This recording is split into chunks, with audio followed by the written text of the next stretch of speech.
All right, welcome to Legacies, everyone. Don't forget, Legacies is powered by AVEO, leaders in sustainable vape hardware. We're joined this week by John Fowler, the GOAT. John, it's been so long, man. I've been waiting to see you and connect again, but here you are.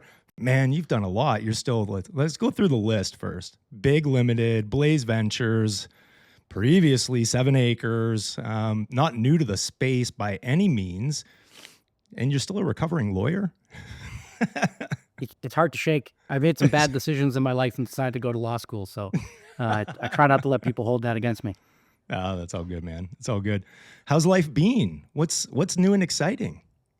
It's been good. So I'm just coming up over 10 years in the space now.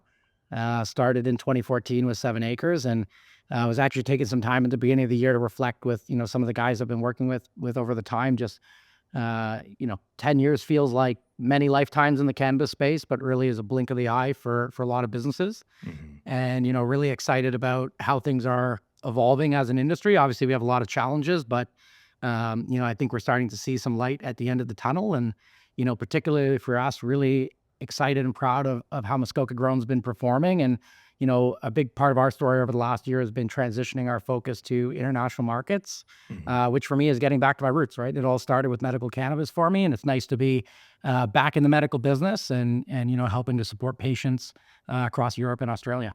Yeah. We're going to dig right into that for sure, because that requires a deep dive. But, with Muskoka Grown, walk me through that decision, because it seems like, the entrance into cannabis, obviously the medical side, you had 7 Acres, everything, and it was balls to the wall at that time, right? Like everything was crazy in the industry, living, life in the fast lane, really, right? Like it's nonstop. And I'm not going to say that it's not nonstop now, but when you had exited 7 Acres and decided to go into Muskoka Grown and develop that out, it seems that life got a little more chill for you. Like a little bit anyways, the times that we connected, you're like, life's good, man. We've got the farm, it just seemed you had this peace about you that, not that you didn't previously, but we know the way the industry was.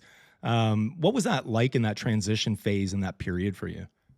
Yeah. So, I mean, the 5 years at 7 Acres really was going at, 200% the entire time. A big part of that period was, it was really about acquiring capital and deploying capital. We could talk about that for better or for worse. That really was the job of the big public companies at that time. And, I think we did a reasonable job at that. When I stepped away from 7 Acres, I had a lot of thoughts about staying in the space or not. And I really felt there was, still opportunities to build great businesses. And some of the principles I took at the beginning of 7 Acres were things that aligned with my decision to go to Muskoka Grown, around really demonstrating that a grow can be a good business. And what I mean by that is not just something that you might want to own, but really for me, something that you might want to work at. And something I thought about, when legalization and commercializing medical cannabis was happening, I had tons of people where growing cannabis under the old program was a great part-time or full-time job, right? They were feeding families and people were doing good work. Mm-hmm. And I really had this view of, what if that disappears and it basically becomes a transient job for people or agricultural only. Mm-hmm. And, we've taken that at Muskoka where, we try to produce the highest quality product we can. And I think we're doing a good job at that. But, we're also trying to make sure we take care of the team and do well by the people that do the work every day. Yeah. It's got to be such a stark contrast difference to what it used to be, though, right? Like, where was the 7 Acres site before? We were up in Kincardine, Ontario, right near the Bruce Power Plant. Right. So a little bit of a different scenery as well. I mean, you still got some beautiful areas in Bracebridge, but in Muskoka, what do you credit for the success thus far with Muskoka? Because I mean, you guys aren't like some of the brands. You've got great distribution. You've got great product, like no doubt, right? Focus on flower, craft flower. But like, you're not one of those boastful brands that are just in your face constantly, Instagram. It's more of that family story. It's the right way. Let me just say that it's the right way. What do you credit that to? Is that, from previous work with 7 Acres, or is it just, you got to do it differently? What is that? Yeah, I think every brand needs to have its own personality. And if you want to have an authentic story, it really needs to reflect the people that are involved. Mhm. So a big part of our evolution at Muskoka Grown, we had Elise working with us, who was our head of sales.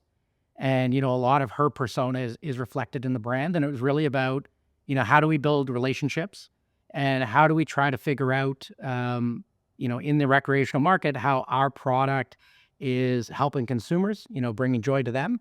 But also we really tried to look at how can our products help retailers do better, right? The shelf is full, so to speak. Mhm. So, for brands today, every dollar of sales you're trying to get is coming at the expense of another brand. Or put differently, for the vast majority of brands, retailers aren't going to miss us if we're not there, generally speaking, Mm. right? And so we really tried to work hard to figure out how we could put, products to market that we believed in, that had good value, but also something that would help the stores, incrementally do a little bit better. And our view was, if we help stores succeed, they're going to help our brand succeed, and that served us pretty well over the last few years. Yeah, yeah. How do you help the stores succeed? I think this is one of the areas that so many are trying to figure out right now. Is it product knowledge sessions? Is it just making sure it's consistent product that the consumer can count on? Like what does that actually mean? Yeah, so we looked at kind of trying to build a stool on kind of three pillars in the rec market. So first is, we felt we needed to deliver good value. I think that's table stakes in the market. If the Mhm. value you're giving to end customers is not favorable, they're just not going to buy your product. Within there, we always tried to look at, is there a small little incremental bit of premiumization we could provide? And our view, how that levers back to a store is, if a store can take one of their customers, their most valued resource, offer them something that's a little bit better for a little bit more, where that customer feels like they're getting more value. So they're not feeling like, they're just paying more money for the same thing. They're getting more value. Kind of everyone wins. Customer walks Mhm. away happy. Customer spent a little bit more in the store. Stores earned a little bit more margin. And then for us, we're able to choose a little bit more margin. And the key is a little bit, right? If you try to go Right. with a big price jump, that's not going to work. But when we started really engaging with stores, we saw, if we can move some customers up $5 or $10 on an ounce bag, Mhm. in our view, that was good for us. But more importantly, it was good for the store, and we felt it was good for the customer because that customer was getting introduced to some higher quality products. Wow. Back in those law school days, what was your go-to at the time? Your favorite strains? I mean, I've been through your portfolio, and I'm like, there's some OG legacy called cultivars in there, but what Yeah. was your So favorite back then? so back then, like a lot of Canadians, I think it was 5,000 different versions of Pink Kush. Yeah. It Well, was we it was didn't. the We decade just of you pink got weed. everything.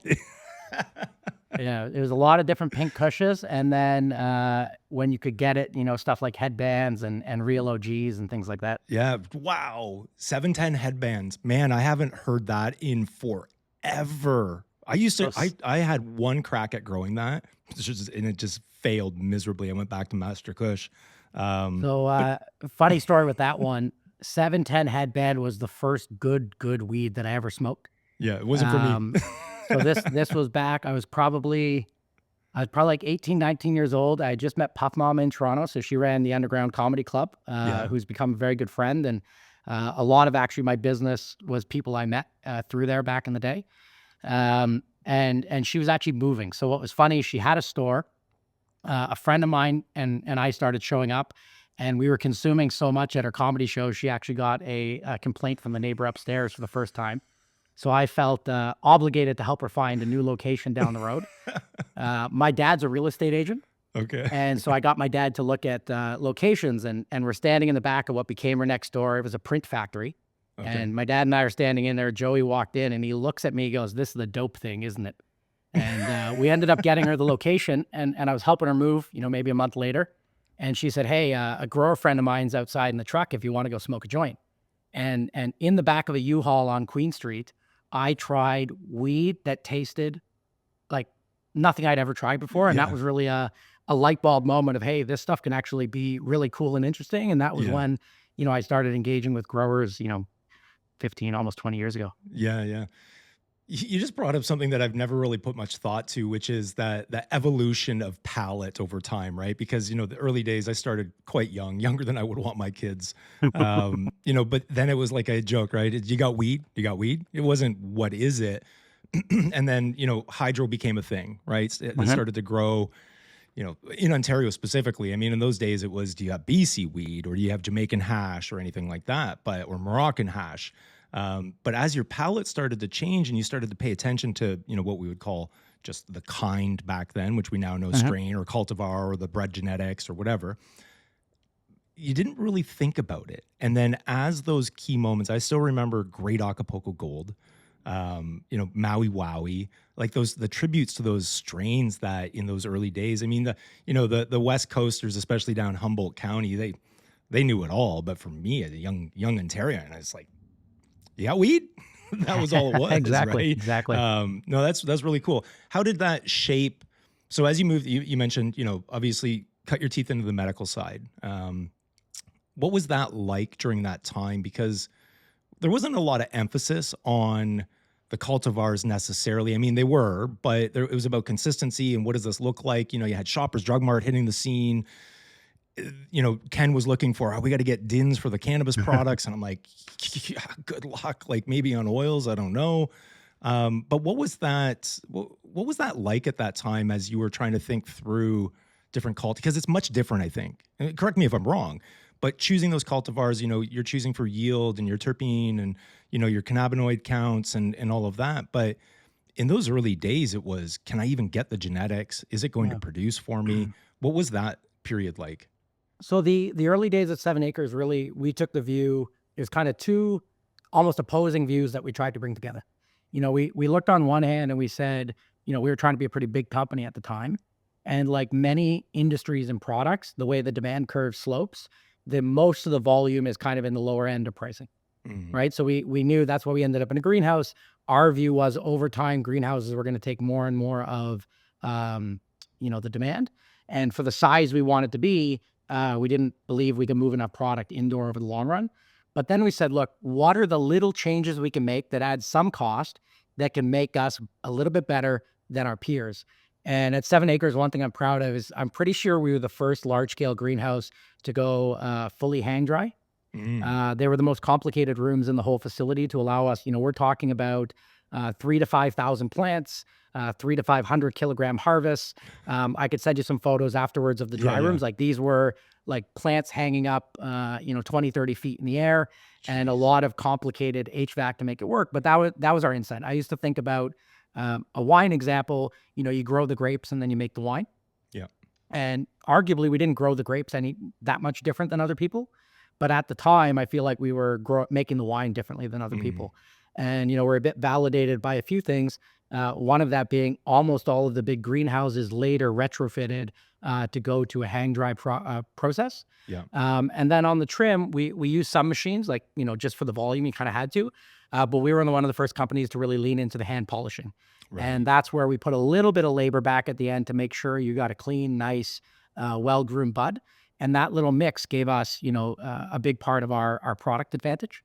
Mm. And then, in terms of picking genetics, we were quite fortunate. We got a pretty good run of European seeds at the beginning.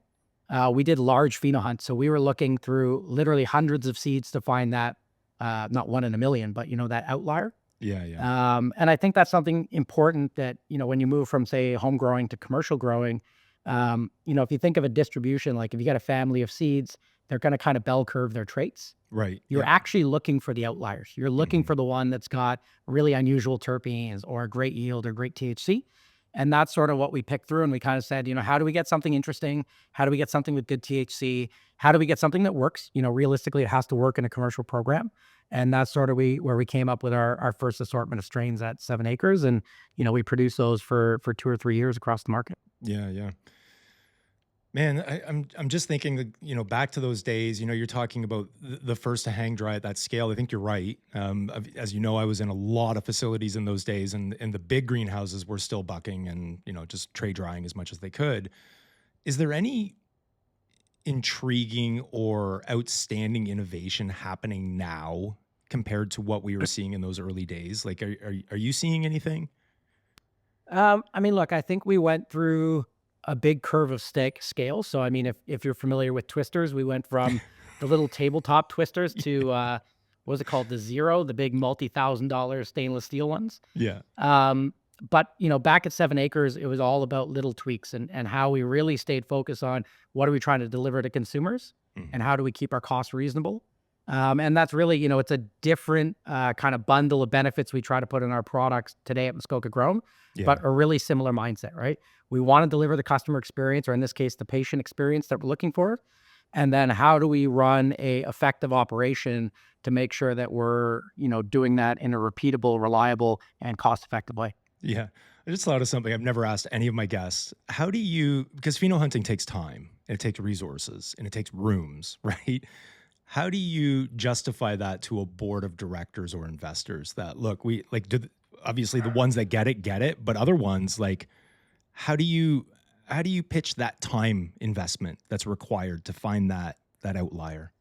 Yeah. So, I mean, back at 7 acres, it was very much our first pheno hunt was our first route. So we weren't really giving up cultivation space. Yeah. Down the road, it was very much, yes, we're going to lose a few kilos that we could have sold, but the carrot or the pot of gold at the end of the tunnel is, what if we get a strain that's even got 3 to 5%, to use an example, better yield, right? Hmm. Today at Muskoka, we've been very fortunate. So we do grow one strain that we pheno hunted in house years ago before my time.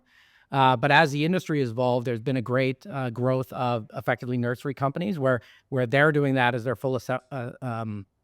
their full work. Yeah. We're able to take a few strains from them because you do have to make sure it works in your facility with your SOPs. And we're able to really, avoid having to do the full scale pheno hunts. And for a grower of our size, having high quality partners that we can rely on is really a huge benefit to us. Yeah, I bet. Man, what's I know it's tough. It's tough because it's like children, right? Your various plants and cultivars and the products that you get out of them, they're like your kids. But if you had to, what's your favorite? What's John's favorite? So I think for me, the two that kind of stand out as the most interesting to me that really resonate. One of them was our Jack Hayes at 7 acres, Mm. and the other one's our Coco's Cookies at Muskoka Grown. And both of those, they're good products, and we had a few different good products at the time, but they have stories, and I think stories are kind of what stick with you. Yeah. The Jack Hayes was an interesting one. It was a really weird phenotype of White Widow, Oh, such that okay. if we sold it as White Widow, I don't think anyone would have been happy with that. Like, it was super lemony, sativa leaning. And again, when you're trying enough seeds out of a population, you get those outliers. So Hmm. we hadn't grown it at first. There was a push for more sativa type products. And there was a push for, that was when 20% THC was the new bar, right? Right. So we went back Yeah. to our pheno hunting data. We said, hey, we have this 20%, or the yield was good. And when we did subjective testing, people reported that the effects were sativa-like, Hmm. and the terpene profile, can't remember the exact one now, but it matched up to what you might expect for a sativa strain. Okay. And on the naming, we literally, on a whiteboard, put a bunch of Post-it notes of, single words that we thought described the strain. And in this case, it was heavily terpinolene dominant, that sweet haze smell. Hmm. And we're literally late at night with a bunch of the marketing guys putting names together and came up with Jack Hayes. And, that product was one of 7 acres best-selling products for the last couple of years I was there, and continued on under canopy for quite some time. Wow. Moving on to Muskoka, a similar thing. We brought in effectively a GMO cut. Really, really nice. Call it your classic GMO. So you get the big GMO flavor, you get really high THC, and you get arguably one of the ugliest plants you've ever seen to grow. There's a reason most people don't grow straight GMOs. It also takes 80 to 85 days to flower. Wow. And what happened there is, we, at that point, Muskoka Grown, coming out of bankruptcy, had been growing the same strains for a while. This was our first new strain. Team was super excited to bring it in at the beginning of a year. And unfortunately, we had a team member pass away over the holidays before it Oh, came in.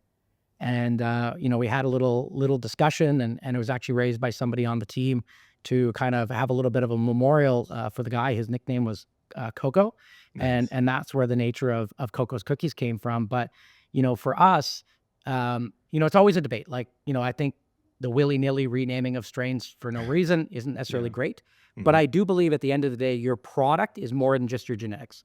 Meaning, if every LP in Canada had to grow the exact same genetic, we would not all have the exact same product. So Yeah. I do think you need to put a product name on it. So we're very open with people.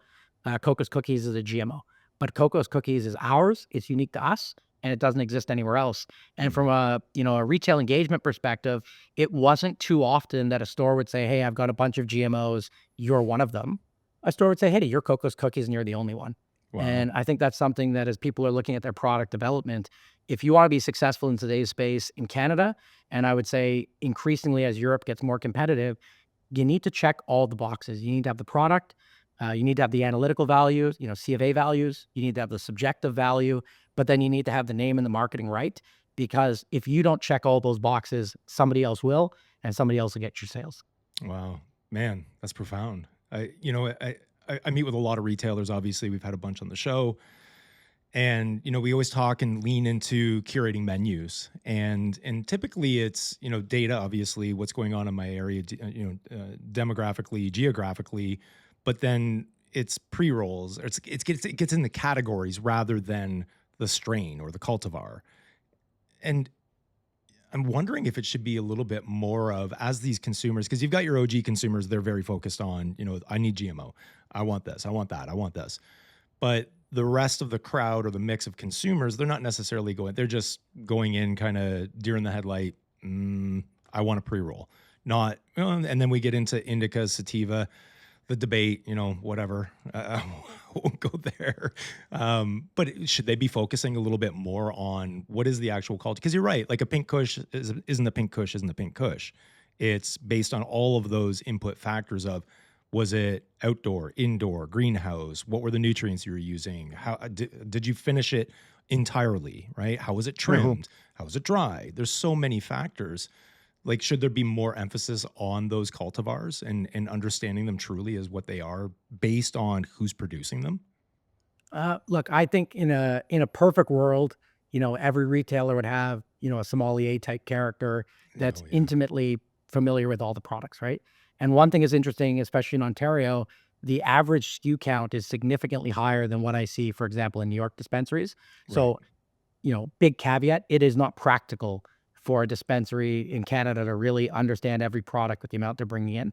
But I Hmm. think if you do, the cultivar is important. But again, the cultivar is one of many characteristics that you need to think about. Because again, if you went from seed and using the Jack Hayes example, 100 White Widow seeds, 80 to 85 of them look a lot like White Widow. Hmm. 10 or 15% of them look nothing like White Widow. And I would argue that's a different product. And you can be transparent. Yeah, this is where the seed came from. But I think the naming and branding should go around the product itself. Right. And cultivar, if you only look at cultivar, you're missing those differences, not just in how it was produced. I think the facts of production aren't the strongest marketing messages, but more how do those facts of production change the experience of the consumer who chooses to use that product. Yeah, that's smart. That's smart. Let's shift into international a little bit, and I want to really get into this conversation because obviously you've done well in Canada on all sides, really. Um, you've had to travel a lot. So first, I want to ask before we even get into Muskoka Grown's decision and opportunities for international growth. You've traveled so much, man, in the cannabis scene. What are some crazy stories? I've got my own. I haven't shared them all, especially from my MMAR days and traveling with jars of weed. And them going, "You can't do that." And I'm like, "Yes, I can, motherfucker!" Right, slipping out or getting out my pink sheet. What is the absolute most insane story of traveling in this industry that you've had? I think from a travel perspective, it used to be pretty wild. These days the travel schedule is really, really not much because for the most part, Europeans are coming to Canada. They want to see the Yeah. growth, right? So it's better for us to come host a tour. Probably the wildest travel is back at Supreme 7 Acres. We were the first investor in Lesotho. Okay. So we invested in a company called Medigrow, Hmm. and we did that about 2 weeks before Canopy invested. So we got there first. And Wow. the deal was put together by a lot of our biz dev people. And to do the final due diligence and sign on, I had to get down there on short notice. And basically, I spent about 48 hours flying so that I could be in country for about 12 hours. And your trip to Lesotho, you fly to Europe, you fly to Johannesburg, you fly up the mountain to Lesotho, and then you take the most beautiful and scary drive I've ever been on. It's basically, like switchbacks in California on the side of a cliff, Mhm. driving from the main city to where the farm was. And the guy who ran the facility would drive us around. but we're having a conversation. So as he's driving, I mean, he knows the road well, but he's driving on a very scary road relatively quickly while turned around backwards, having a full conversation with me. So every time we took that drive, I was happy to make it back. But, Yeah. we ended up in some wild and interesting places. But, I'm happy now to really, most of all, we try to bring people to Bracebridge. Like Bracebridge is Yeah. one of the coolest spots in Canada. It's beautiful, especially in the summertime. And more importantly, we always say to people, you can believe what we say, or you can come, validate it yourself and come see the process. And whether it was retailers, we probably did, as many retail tours as anybody over the years, or our international partners. We think nothing kind of presents us better than coming to see how we do things, because, for us, you can judge us on the bud. That's obviously important. But if you want to partner with somebody as a vendor, you want to know that process is reliable and consistent. And sometimes you just got to see it tip to tail yourself, so you can really have that confidence that the product that you're going to take into, let's say, Germany, invest in marketing, start giving to pharmacies and doctors, is still going to be there in 6 or 12 months based on the forecast. Yeah, I love that. I know we've got an invite. We're going to get there. Maybe it'll be this summer, right? We finally got some things under control. It's not so chaotic. Okay, so when it comes to international, you've got different business models, right? I've seen multiple. One is Canada's saturated. We can't compete anymore. We need to look at international markets. On the flip side of that is we've got great product. We've got a great stance and footprint in Canada. And now you've got, let's say, the European market looking at us as a company. Which one is the better? That doesn't even make sense in English, but do you understand what I mean? So, and the reason I say that or ask it that way is because I think some LPs, license holders, whatever we call them anymore, they're struggling in Canada. They've got a quasi decent product, right? And now they're looking at, we need to make money. We haven't been making any money. We're going to look at European opportunities. I see that you're going to be at ICBC. We've had Alex on the show. We've talked about ICBC and the formation of that. But which one makes the most sense? Is it you have demand, or are you generating that demand? Is it part of biz dev, or is it we're just not fitting the bill here? We need to look at other opportunities. Yeah, so I think there's no one right answer for every company. I think when you're looking at strategy, you got to build something that makes sense based on what you have. What are the assets and infrastructure you have in terms of your grow? What's the management capabilities and team capabilities? Like, what can you produce? And, realistically, as a business, where are you going to get the most reliable, favorable sales price for that? So, how our evolution went when we first came to Muskoka Grown, it was a bankruptcy. So we were hired to help bring that out of bankruptcy. And at that time, the grow was very much common of the time. It was an indoor grow, but everything was machine trimmed and rack dried. And, the idea was, and it was, this was back in 2020. So this was the 2018, 2019 business plan. If you get it to market with decent THC, you'll do okay. And we learned very quickly that the market was evolving. So our first step was, let's move to more of a craft program, bring in more interesting genetics. That's where we got our cocoa, move to a whole hang dry, hand trim. Not necessarily because hang dry, hand trim is objectively better, but for us, if we want to produce a premium product and we want to get the look of the bud and the taste and smell of the bud, we felt that was the only way to do it. So that was kind of our first move. The second move through that is going back to the 7 acres days. We've always believed if you want to get the most out of the plant itself, you need to give it the health, the greatest plant health, the best environment it can. So we've always tried to run very clean facilities. And, few compliments make me prouder than, we had a guy last week. He'd been in over 100 facilities around the world. And he said, objectively, this is the cleanest facility I've ever been in. Wow. And when you have that level of cleanliness, not only is it great for the plants, but for the team that contributes to that cleanliness, it helps to build a little bit of respect for, for the facility and what we're doing together. Yeah. So you have, basically what we ended up with was a high THC product, a high terpene product, and a very clean product. Mm-hmm. And then what we learned on top of that, we try to think of ourselves as manufacturers more than growers. And the reason being is I think sometimes the grower mindset is a bit like the farmer's market mindset. Okay. Every week I'm going to go to the farmer's market with the best vegetables I have.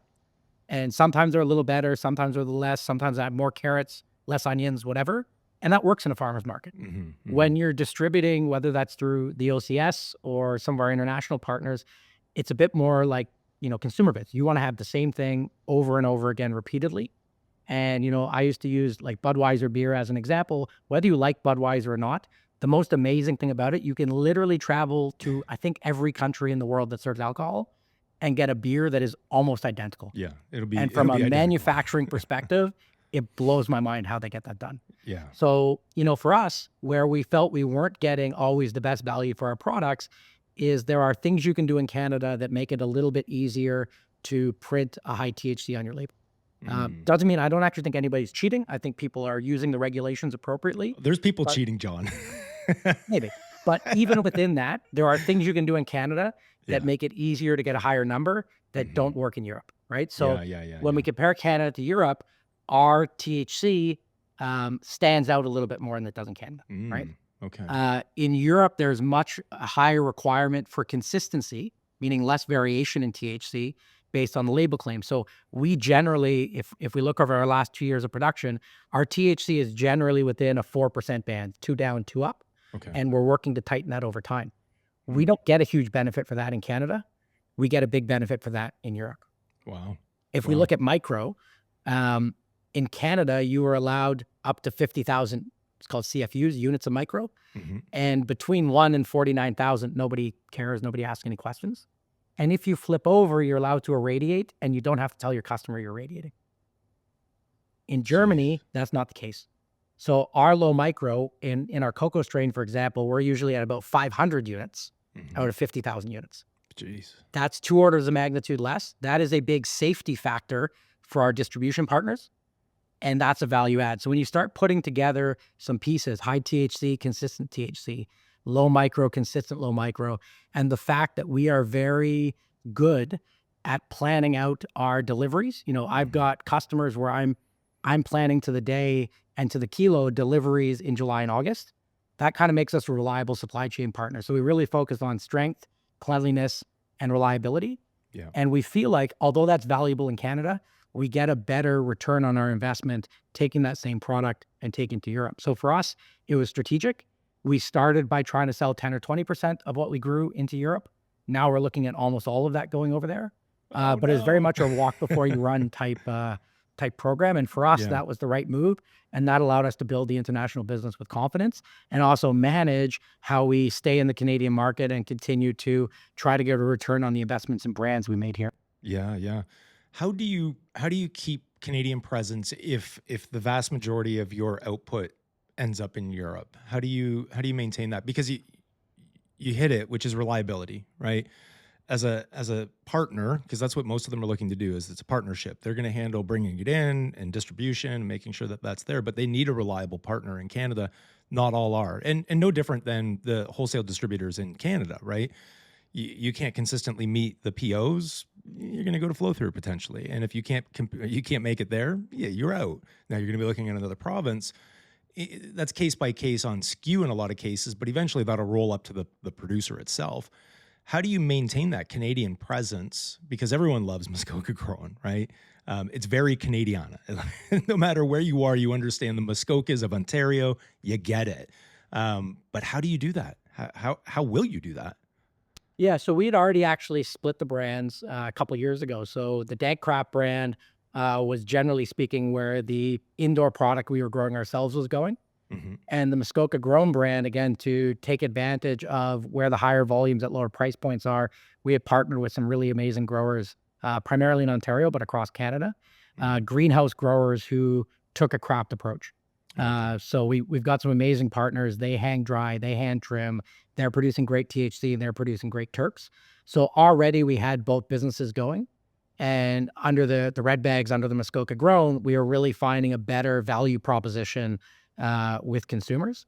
So for us, as we slowly ramp down the amount of our internally grown Dank Crop product for export, we were able to ramp up the Muskoka side of the business. And so far it's been a good transition. And, again, for us, it's all about, where do we get the best value for the investment we make in growing? And then also, where do we get the best value for the investments we make in our supply chain partners domestically? And right now that split's working really well for us. We've got a vibrant domestic business doing really large bag focus, so some really great ounce products that are flying off the shelves in Ontario.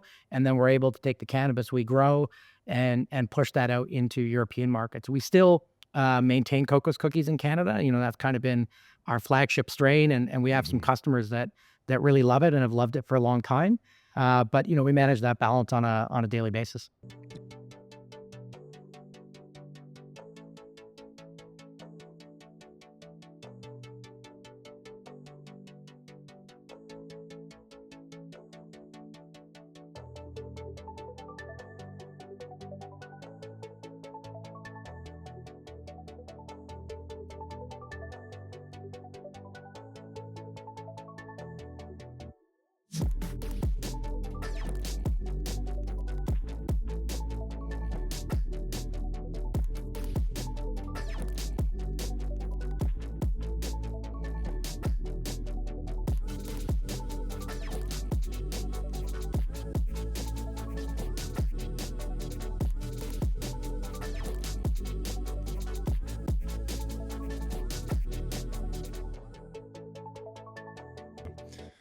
What's it like dealing with export? I mean, I know some of the intricacies. I've seen some of the challenges. Which jurisdiction is the easiest at this point to deal with? Yeah. So for us, I mean, in terms of ease, I wouldn't say any are necessarily harder than others. Is just you have to be very realistic on time, right? Okay. So first and foremost, as a grower who wants to export, you have to get your GACP, your Good Agricultural Collection Practices certification, Mhm. and depending on how your QA program looks when you do that, that could be a quick process, that could be a long process. So that's sort of step one that people need to work through. You may also consider getting your GMP as well, your good manufacturing practices, which allows you to do the full drying, trimming, and packaging. Mhm. That can be a multi-year process. That could be a very long, validated process. But whichever path you go, you also have to recognize, it on average takes us 4 to 5 months between when we shake hands with a partner and say we want to do this to when that first product hits a pharmacy shelf Mhm. in a national medical market. So Wow. you have to be very cognizant of time. And then for us, no different than, when we're selling in 7 or 8 Canadian provinces, and each provincial board is a little bit different in how they want labels and, how you stack your pallets and how you deliver. You just have to look at every piece of that execution as hitting it out of the park. So something I often say to people is, go back to your MMAR days, the product was 90, 95% of the transaction, right? Yeah. You Yeah. didn't package, you didn't brand, you didn't have to get it in a box and a skid with a label to the right place. Over time, the product is still valuable, but it becomes a smaller part of the whole. So Mm. for us, we have a great product. That's obviously important. If we don't have that, we're not going to get where we need to go. But if we can't also get the paperwork right, if we can't also deliver on time, if we can't also make sure, you know, when you're going international, if your pallet is 1 inch too tall, it doesn't fit in the plane and it's going to get turned back to you. So you Jeez. have to hit all those points correctly. And then for medical markets, you have to validate that. So you have to show the way that your packaging is going to preserve quality, the way that your shipping is going to maintain the appropriate temperatures over time. So, you know, I would say the standards in Germany are a little bit tighter than Australia, especially from a micro perspective. Takes a little bit Mhm. longer. Some of the other European markets are a little bit more complex as well. But in general, I would say, there's a big step up from selling in Canada to selling internationally. And you got to make sure you do that part just as well as, the bud that you're producing for sale. Yeah, yeah. Is there any particular market in Europe that you're most excited about? Because I know with the elections and everything that happened in Germany, there was a lot of, we don't know what's going to look like here. But are there any that are getting you super excited? So right now, our biggest customers are in Germany. So obviously, we're quite excited about that. Of course. I think it's also important to keep in mind, the evolution from early medical markets. If you think in most countries, the first patient is somewhere along the lines of a very sick elderly person or a very sick child, right? Right. You have your Yeah. patient one, and along that curve, it starts with, I had a friend in the MMAR who used to say back in the day, the benefits are great, but the requirements are deadly. And, Yeah. you basically had to be terminal to get a prescription. And Hmm. over time that eases, over time it opens up. Eventually you legalize and everyone can have access. People forget when we legalized in Canada, we'd already had 5 years of commercial medical Yes. and almost 20 years of some sort of legislative or constitutional medical. You look Mhm. at California, they had about 25 years. You're right. So Germany, when they had their big inflection point last April, was already about half a decade or more into their medical program. So Mhm. you're coming up the curve. And for us, it's great. We're working with some really phenomenal partners there to try to take advantage of that growth and build brands and distribution. That as the market gets oversupplied, we're going to be there. And then, our next point of growth is we're looking to do the same thing in the UK, which is probably, 3 to 5 years behind Germany in terms of hitting those inflection points for growth. Mm. Did we move too quickly to rec in Canada? Yep. No, Why you don't would you think say so? too quickly? Well, I'm just wondering with the intricacies. I think that with, there was a massive medical side drop, I think, right? Where even myself, it's like, I had my scripts all the time. I still hold my MMAR, but I don't grow anymore, right? I just don't have the time or patience. And it wasn't that great at it either. But regardless of that, I think, you know, you've seen the decline in patient registrations, the shifting. People can get it at, a dispensary around the corner now. I just wonder if, that 1 year, it was a 1 year transition. And you're right. We had a huge lead up, right? Fighting, advocacy. Finally, we get there. But then 1 year later, we've got adult use or a recreational market. And I'm just wondering if it stagnated the growth and the opportunity or the potential in the medical side. I'd like to get everyone's opinion on it. Yeah, look, I think there's a couple things I think of when I think of medical, and when I talk to people in other jurisdictions, I hope they pay attention to. One of the, I think, mistakes Canada made, and I don't think it's a time-based mistake, we didn't create any incentives in our program for patients to stay on the medical side Mhm. and for companies to invest in pushing the boundaries of what it means to grow and produce medical cannabis. Mm. So, you know, quite frankly, it is a crime that medical patients pay excise tax That's on their fucking medical cannabis, ridiculous. like just Yeah. just gross, to be honest. And I'm all for excise tax reform, and who wouldn't love to pay a little excise tax, but we should have never had it on medical patients, and that should go away tomorrow. Mhm. That on its own, if you think about $1 a gram of excise tax for rec versus saving $1 a gram, that all of a sudden now creates an incentive for people to go in the medical program and, work responsibly with their doctors, go into studies to see what's actually working. If we had done that, all these years later, the amount of data we would have about what works and what doesn't work would be hugely valuable for better patient outcomes, right? So Yeah. by not supporting that, now you have this really awkward move for patients where, for price reasons, a lot of them are going to their dispensary where, for the most part, the dispensary folks aren't trained to give good medical advice. Mhm. Legally, they're not supposed to give good medical advice. Right. So, I mean, imagine if you went to Shoppers Drug Mart and instead of the pharmacist, they just opened the counter, you went in the back and you tried your best to find, the pills that work for you. It'd be lunacy, right? We'd Yeah, never do yeah. that. Like a So I cocktail think of from a this, yeah. Oh my god. policy perspective, any legal market in the world, we can expect they're going to have a medical market before.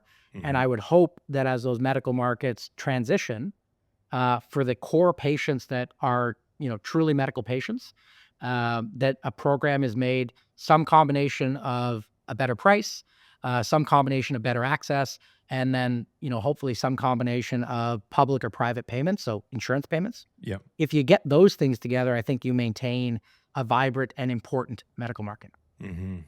On the other side, to your point about growing, I'm a big believer. Like, I love that Canada lets you grow 4 plants, and if you love to grow and you want to grow, or you grow a better medicine for yourself than what you can buy, power to you. Mhm. But patients shouldn't have to grow. I think Right. if a patient grows because they feel like they can't afford their medicine otherwise, they can't get the quality that they need otherwise, that's just the system letting them down. That's the regulations and the policy not doing good by that patient because, as anyone who grows, it's a bit of a jail sentence, right? You Oh, can't yeah. leave your house for very long. Yeah. You can't go on vacation. We had our power out here for 4 days in the ice storm. Imagine Oy. if you lost 6 months of your medicine. So, on one hand, I absolutely believe you should be able to do it if you want to, but you shouldn't have to. Mhm. And I know patients that are growing because they can't afford even the prices in dispensaries. And that's where I think, as a Canadian system, as Canadian government, and as Canadians, we've let those people down. Yeah, absolutely, 100%. Where do you see it shifting the most towards the adult use rec in Europe? Obviously Swiss is coming online. Germany, there's still it's deregulated or not as punishable by law, but who do you see making the biggest play in the rec market? I mean, I'm going to be the first to say, like, I'm not super familiar with the ins and outs. I mean, you read the papers and the MJ Biz and all Sure, the that. headlines. Yeah. But you gotta dig deeper into it. So using Germany as an example, their legislation last year was kind of interesting, right? Mhm, Um, they made cannabis a non-narcotic, so that made it much easier for people to access the medical program, which I think is great.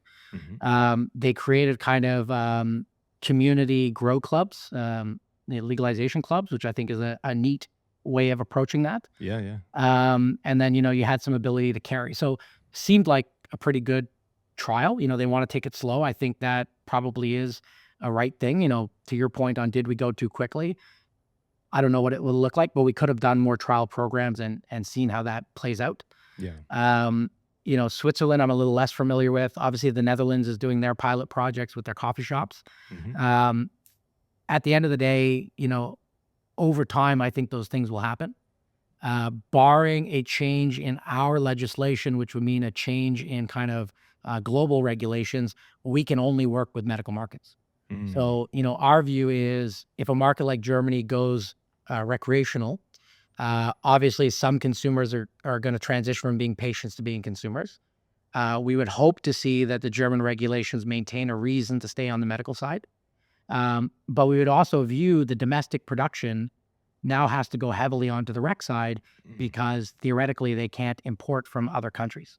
Mm. Um, so that's our view. When we look over the next 5 to 10 years, we see a massive opportunity in terms of the number of European patients that can access cannabis legally in their countries as compared to today. And if you map that data back 5 years, we're not quite on a hockey stick, but we're growing quite quickly.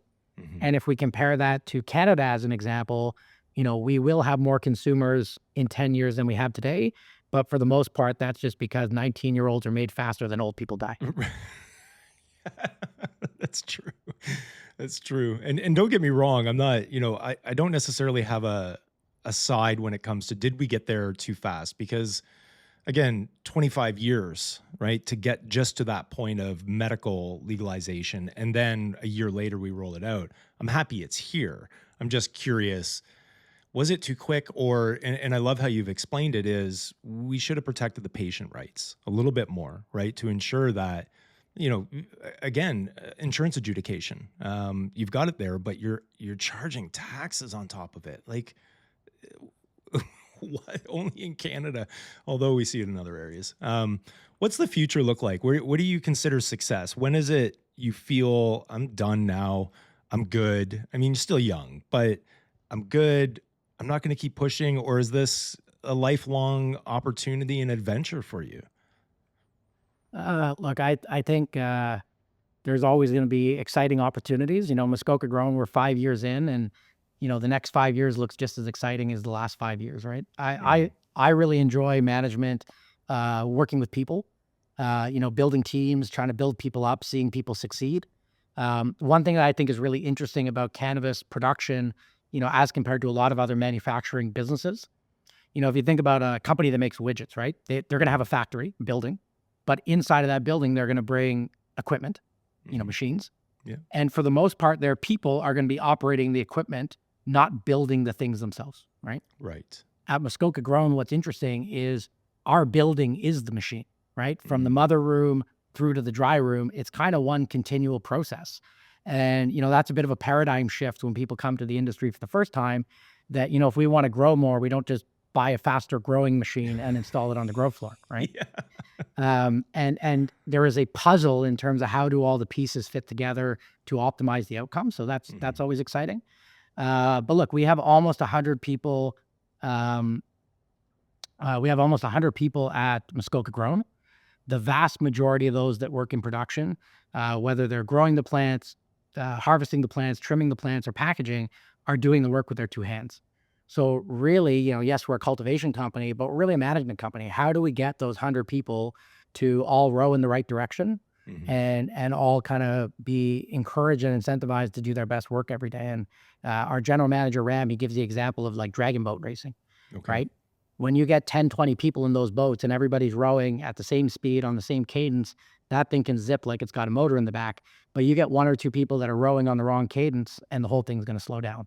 Yeah. Yeah. So we really look at, we have to invest a lot in our management systems and how we treat people and how we train people, how we try to simplify processes so that we can deliver that reliable benefit to our consumers, the high potency clean side, Hmm. reliable outputs, but also do it at a cost that makes sense while still trying to treat every team member well in terms of both compensation and the type of environment that they come to work in. Yeah. Yeah. How do you continue to ensure that that culture is supported over time? Because there's been a lot of great companies, they do well in the beginning, but then it starts to wane a little bit because of outward pressure, different factors. Obviously, it could be financial, it could be import versus export. We don't know if we're going to do this now versus that. How do you continue that? How do you continue to ensure that the culture and the people within the company are well supported, they want to be there, and also how do you attract that talent? Yeah. So, I mean, at Muskoka Grown, we try to look at a few things. So we try to be very clear with everybody, where the boat's going, so to speak. So, Mhm. obviously it changed to international. As soon as we kind of had the vision of what we're doing, we had to get out and start communicating that to everybody about here's what's going to change. Here's why we think it's a benefit for the business and for the people involved in the business. And, here's kind of the next steps that we're taking to go in that direction. So as an example, we've always had low micro. We've always Mhm. prided ourselves on a clean facility, but moving into the international market, we had to explain to everybody, you know, low micro is now a selling feature, Right. right? So we need to maintain that and keep up with the cleanliness and keep up with the sanitation programs to ensure that we're able to deliver on that goal. So, strategy is great in the boardroom. It means nothing if you're not translating that into something that the frontline team members can understand. So we've got a great group of operation managers that every single day are taking that strategy and translating that into action. Mhm. And then, some other bits of culture that work well for us. We really believe in the power of the line organization. So something that's a bit unique for a business with almost 100 people. We don't have anybody specifically dedicated to HR. Rather, we say every That's manager. dangerous sometimes, I look depending at on it the differently. company. Every manager, ourselves included, so Yeah. myself and the general manager included, is a portion an HR person. So rather Mm. than having one person, we distribute all the HR functions over about a dozen of us. So Wow. our managers are trained how to hire and fire. Our managers are trained how to do performance reviews. Our managers are trained how to deal with difficult conversations. And we're constantly retweaking and rejigging our policies and how we approach so that we can always be saying, how do we move the business forward? Wow. So something like that, now everybody culture is not something that the HR manager does off to the side Yeah. and presents Posters in quarterly. the hallway and stuff. Yeah. Exactly. Culture is now something that from myself, down through our managers, everybody's involved with. And we try our best, and we can always do better. We try our best to also get feedback from our frontline team members about what can we do better? How can we make your jobs more enjoyable? How can we give you more pride in what you're doing? How can we make sure that you know how your job impacts the customer experience in the end? And then, of course, how can we try to share the pie? Our owner, a couple of years ago at a town hall, had a great statement where he said, look, the whole goal here is to grow the pie so the slice is bigger for everybody. Mm, that's awesome. And I don't think there's very many companies that can pull that off without having dedicated HR, John. I really don't. Just I've, I've been amongst a lot of them, but that's a testament to what you're doing and how well you're doing it, right? If you don't have someone that needs to roll up direct to a single HR contact because they aren't happy with work conditions or so and so said something they didn't like, it means that your staff, your managers are properly trained to be able to deal with that. So kudos. I think that's incredible. I mean, if That's if you look at it a little bit differently, I would encourage more companies to think about it. mhm, And look, you need good HR training and practices. You of still need to course. bring that in externally. But somebody said to me back at 7 Acres, one way to understand a business is to look at the budget and look at where the biggest spends are, and Mhm. build your business around that spend. If you look at Muskoka Grown's budget, about 60 cents of every dollar we spend is on the people that produce the canvas. Wow. And about another 20% on energy. So if you look at our business, we are really in how do we get the most effective work out of that 60 cents that we're spending. Nice. And if we look at it that way, if I could look at two companies and say one company is taking that obligation, making an entire management team accountable to it. So you have a dozen, probably more than that, actual people that are thinking about HR every day, thinking about culture, thinking about our team, or no matter how great he or she is, I have one executive who is saddled with that whole burden. I'm gonna bet on the first company every time. So Yeah. it was a bit strange when we did it the first time. But I could say if I went to, another company next in my career, it'd be something I'd be really looking at. How can we distribute that HR function so everybody is accountable if it's a business where labor is a big portion of the cost, which is most Mm. businesses. Wow. I don't ask this question of many guests, but because of that and your philosophies and management style, I'm curious if you were to choose one fictional character, be that, superhero, novel, TV series, movie, who would it be that you relate with most? Oh, geez. I don't think I would go. I don't read much fiction. I don't watch that much TV. It can be any Um, character. It doesn't have to be fictional.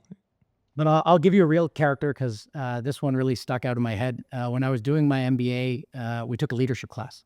Okay. And it was interesting because for most of the students, that was the class they couldn't see any value in. And for me, years later, that was the class that I draw the most things out on a daily basis. Yeah. And one of the kind of cases we read was about a guy named Bob Chapman. Okay. So Bob has this idea called truly human leadership, and it's all about getting the most out of people. And if I took 5 minutes to describe Bob, and then this is a guy who, his three pillars are every single employee is somebody's special person. So they have a mom and dad or a partner that to them, they're the center of their world. Hmm. Every single employee probably spends more time at work than they do at home, meaning it's kind of our obligation to try to send them home better than we got them.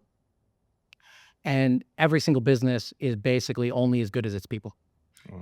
If I took time to describe that and I asked you what business he's in, you would assume it's making tie-dye t-shirts or something like that. But in reality, they run an intensive multi-billion-dollar manufacturing business.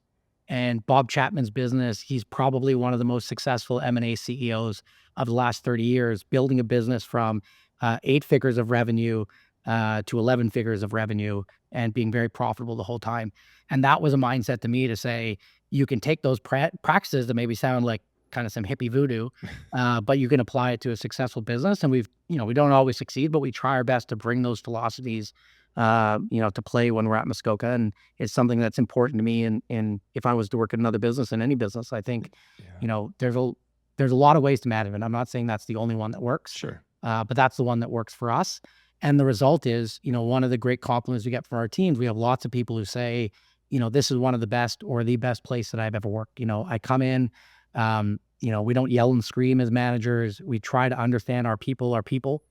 Sometimes you have a bad day out of work. I don't believe in that whole check your personal life at the door. Yeah. Yeah. Yeah. Good Um, luck with that. because on the flip side is if you have a great day at home, you might have an even better day at work. So if we want to enjoy the upside, I don't think it's fair to ask people not to have the downside. Yeah. So we do our best, and again, we distribute that function amongst our whole management team. And I hope if you interviewed somebody from a frontline team member, regardless if they're a trimmer, grower, wherever they are, I'd hope they reflect that they feel seen, they feel important, and they feel like the work they're doing is not just important to the company, but important to the consumer or the patient that's using our product in the end. Yeah. John, I absolutely love that. And now I got to go check out Bob Chapman and find out what's going on, what his philosophies are. But listen, man, it's been great chopping it up with you. I can't wait to get to the farm and see what's going on. Listen, I've never, I've got my ear to the ground in this industry, right? I have for a long time. And you hear the horror stories about certain companies. There has never been one negative, not one negative of any of the companies that you have seen or run. And especially now with Muskoka Grown, there's nothing. So kudos on that. I think that, the team's happy. The team's happy and understanding those core philosophies as you just outlined of this is someone superstar or someone very special to someone else, right? So I love that. It's a great way to end. But listen, I thank you for joining Legacies. Continue the great work. Good luck in Europe. I know that you're going to be at ICBC. Everyone's going to want to work with you. I know that. It's just an awesome guy. Thank you. And I just want to give you a shout out. I think the podcast business is not an easy business, and the amount of time that you put in to try to bring stories out to the market. In the early days when we were above the fold front page industry, Yeah. it was very easy to get your story told, and these days it's very hard to get that story out. And I think if we're gonna get where we want to go as an industry, whether we're exporting, selling domestically, whatever we're doing, I think those narratives are super important for people to hear. And I really appreciate folks like yourself putting that effort in and helping get stories out. And glad I could join today. Well, thanks, man. Appreciate it.